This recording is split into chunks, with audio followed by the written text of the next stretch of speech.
and all the party staff for all the hard work they've done over the past year.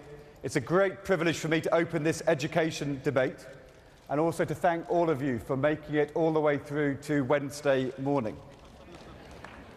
And let us this morning reaffirm our mission, our Labour mission, that every child should have the best start in life and that every young person should have a fair chance to go as far as their talents can take them.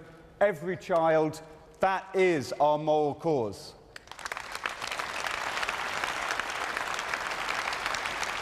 And as that powerful video which we've just seen reminds us, a fair chance for every young person means that no child should be bullied or held back because of their race or their sexuality or their disability.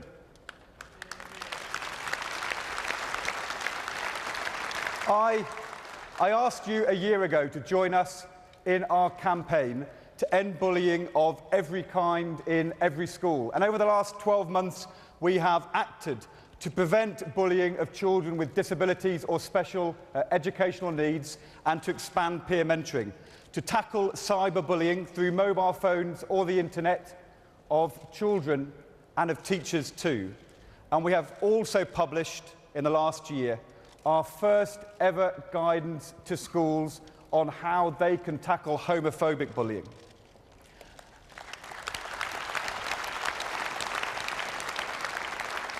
And we will do more.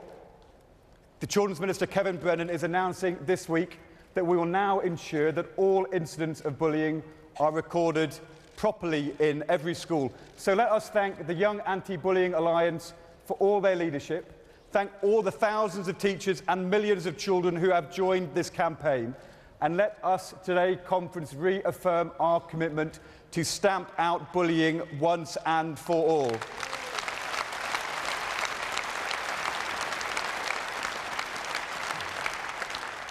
Because we know it can be done. I know it can be done. I've seen in so many schools, like Seven Kings High, a comprehensive in Ilford, which has a tough policy of discipline, is intolerant of bullying, has great leadership, involves parents in the life of the school, actually has health and family advice located on site, expects and encourages every child to succeed, because you've got to tackle all the barriers to learning in and out of the school. And we've got to have teachers and parents and professionals all working together to intervene early and prevent children falling behind or going off track. That is the vision of our children's plan.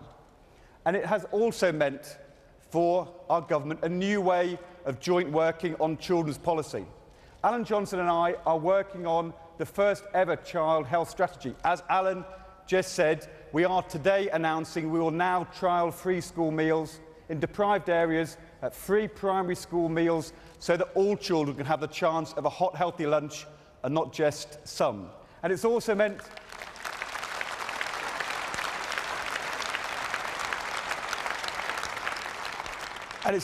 joint working with Jackie Smith and Jack Straw to tackle but also to prevent crime and invest in youth services. With John Denham, as we take forward our commitment to have 50,000 more apprenticeships for 16 and 17-year-olds starting every year. With Andy Burnham on school sports and the biggest investment in children's play we have ever seen. And also with the rally on the 4th of October, with Alistair Darling and James Pennell, as we redouble our efforts to meet our historic commitment to end child poverty in this generation. This is Gordon Brown's Labour cabinet working together so that every child can succeed.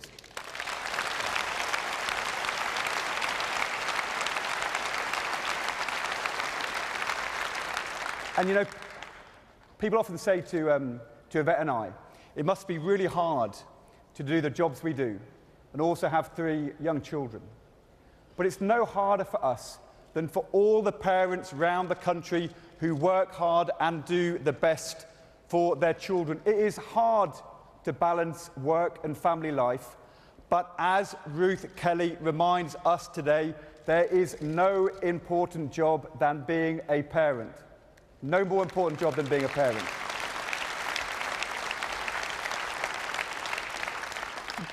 And we are clear. Parents bring up children, not government. But as a party, we will do all we can to back all families, whatever their shape and size. And I have to say,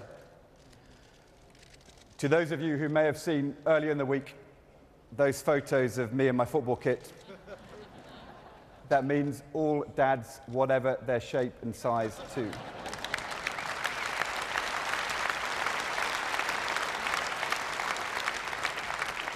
It's tough being a parent, but it is even tougher being the parent of a disabled child.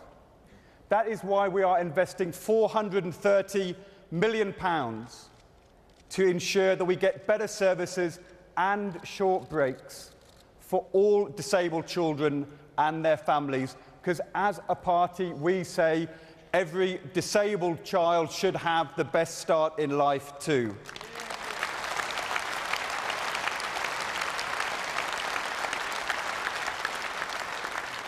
We know these have been a tough few weeks, but if you want to know what this Labour government is really all about, look at the reforms we have introduced just in this September. We have, for the first time, universal standards for high-quality childcare and early years provision being pioneered by the Children's Minister, Beverly Hughes.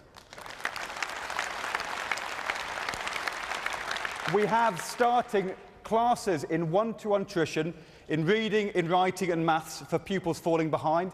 We have our new diplomas, our best chance ever to bridge that old historic divide between academic qualifications and vocational learning.